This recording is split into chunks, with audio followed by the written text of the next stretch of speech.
নমস্কার বন্ধুরা, আমি তুলি। সবাইকে আমার এই ছোট্ট পেজে স্বাগতম।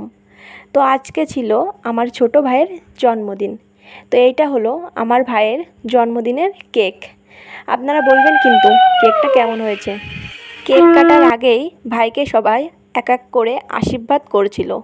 আশীর্বাদ করে সবাই ভাইকে পায়েস খাইয়ে দিচ্ছিল। তো আমাদের হিন্দু ধর্মের ভিতরে একটা নিয়ম আছে, প্রথমে পায়েস খাওয়াতে হয়।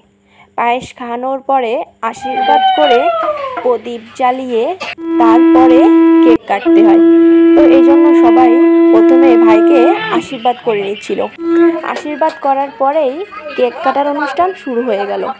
তো এই যে আমার ভাইরা সবাই মিলে একসাথে কেক কাটছিল। তো আমার ভাই তো ছোটো ভাইকে কেক খাইয়ে দিল। তো এটাই ছিল জন্মদিনের একটা ছোট্ট ভিডিও। কেমন হয়েছে অবশ্যই বলবেন। ধন্যবাদ সবাইকে।